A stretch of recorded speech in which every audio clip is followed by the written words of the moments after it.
All right. Timberwolves lock up the number 6 seed. Lakers lock up the number 3 seed. And this is the matchup I'm the most excited about in the entire first round, to be honest. I'll just start by saying the Timberwolves won 17 of their last 21 games to get to the number 6 seed. They were a bit rocky throughout the regular season, but then obviously they catch on fire and win 17 of their last 21 games. Again, to get to that number 6 seed, which is just a ridiculous record throughout 21 games. Another thing about Minnesota, there's 4 teams in the NBA that are top 10 in offensive rating and defensive rating. The Timberwolves are one of those teams. The other 3 teams are the Boston Celtics, the Cleveland Cavaliers, and the Oklahoma City Thunder.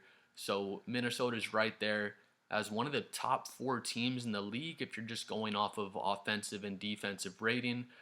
A difference between them and the Cavaliers. I'm not saying that they're necessarily better than the Cavaliers because I don't think that's fair to say at all, but love Donovan Mitchell, but Anthony Edwards is, a bona fide top 10 superstar player.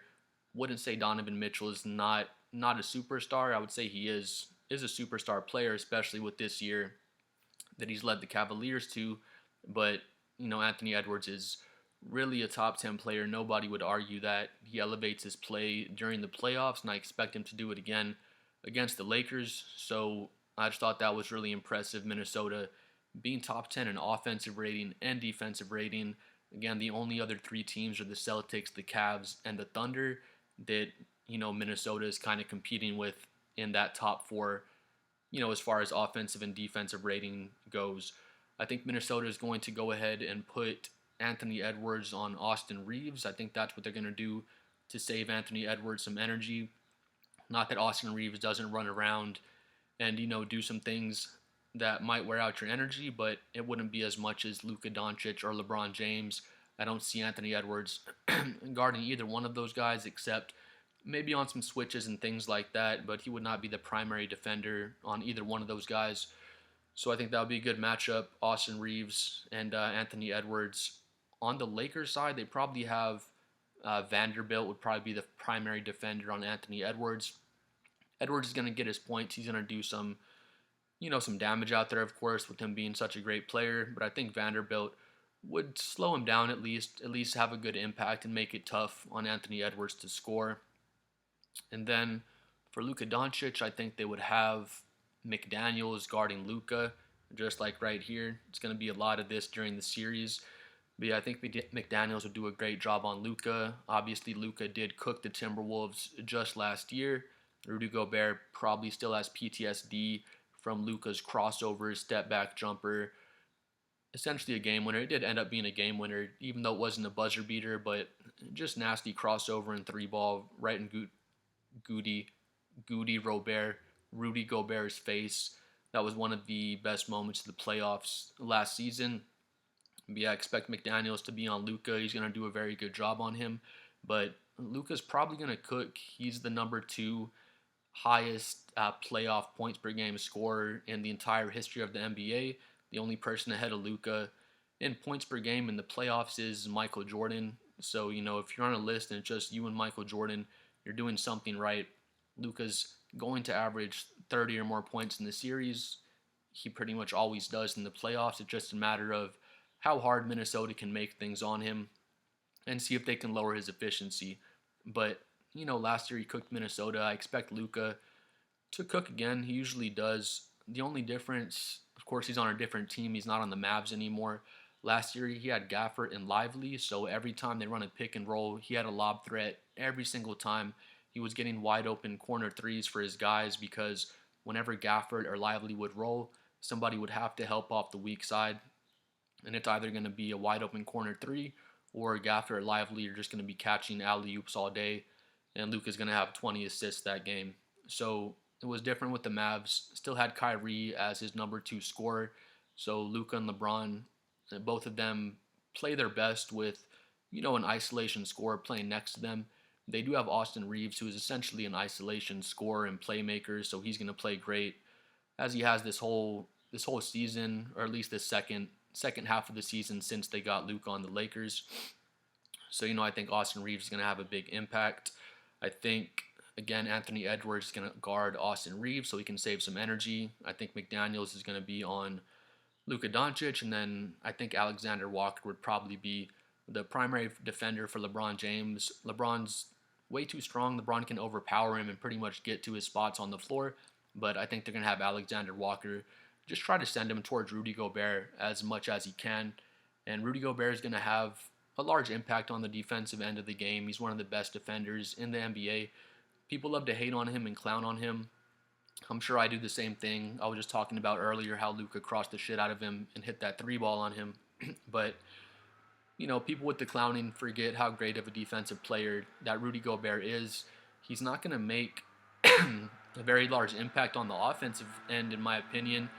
With Gobert being 7'2", he's such a tall dude. He, you would think he can take advantage of the Lakers' size. With the Lakers being a smaller team, they're not playing any 7-footers at all, really. I think Jackson Hayes is like 6'11", but you'd think with Rudy Gobert being 7'2", he's going to be able to take advantage and finish inside and make some post moves, but that's just not his game at all. So wouldn't expect much from him offensively, but defensively he does impact the game, and that's more Minnesota's thing. They're more of a defensive team, but again, they are top 10 in offensive rating as well. So we'll just have to see here. I'm gonna make my prediction in a second of the winner of the series, but getting on to Anthony Edwards, I think Anthony Edwards is gonna have to average 34, 35 points on high efficiency to give Minnesota, a solid chance to possibly win the series. And then, we'll just have to see who comes along to help Anthony Edwards out. Going to my prediction, I would have the Lakers in. I'm going to go Lakers in 7. I have to give Minnesota a lot of respect, with how great they are defensively. That's really what would worry me. They have Alexander Walker, McDaniels, Rudy Gobert is great on defense. Anthony Edwards is an elite defender as well. He's going to expend more energy on offense than defense, but he's not going to not show up defensively in the playoffs. He's going to turn it up like he always does. But yeah, I would pick the Lakers in 7 games just because they have the 2 superstars where Minnesota only has 1 superstar. As great as Anthony Edwards is, and as great as Minnesota's offense has looked, as great as their defense has looked all year long, I'm still going to have to pick the Lakers with having Luka Doncic, the number 2 leading scorer in NBA playoff history. Again, only Michael Jordan is ahead of him. And then, LeBron James, of course. Comment what you think. If you've been watching LeBron play since Luka got there, he's not all the way down on the gas pedal. Once the playoffs start, I think LeBron's going to go to another level. Luka's going to go to another level. I think Anthony Edwards is going to go to another level as well. But again, like I said, I feel like the playoffs are more about your superstar players. Those are the guys that, are able to carry you in the playoffs, just like Luka carried Dallas last year. But he had another superstar alongside him. He had Kyrie Irving alongside him. Another player I forgot to mention, Naz Reid on the Timberwolves, another nasty defender. Timberwolves, they can just switch everything. They have so many athletic wings, and they're going to make an impact on Luka, LeBron, Austin Reeves. I don't doubt them playing great defense, but like I said, they got the Lakers in 7. And again, the main reason is because they have the 2 superstars where Minnesota only has 1 superstar. Minnesota may be the better overall team. I don't think that's unfair to say that, but again, I feel like it's just going to come down to Luka and LeBron having some insane performances and helping the Lakers get past the Timberwolves. But like I said, Lakers in 7. Once it comes down to Game 7, if Anthony Edwards drops 40, 45 points on you, anything can happen. I wouldn't be entirely surprised if the Timberwolves won this series, but I would put my money on the Lakers in 7 for this particular series. Please comment below what you think about Minnesota versus LA. It's going to be an awesome series.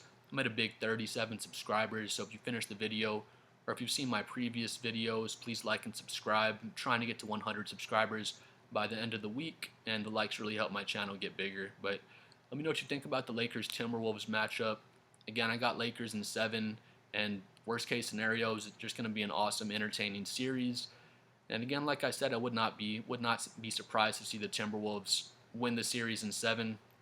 But just with the Lakers having the 2 superstars versus the Timberwolves only having the 1 superstar in Anthony Edwards, That's why I would lean towards the Lakers personally. But comment below and let me know what you think.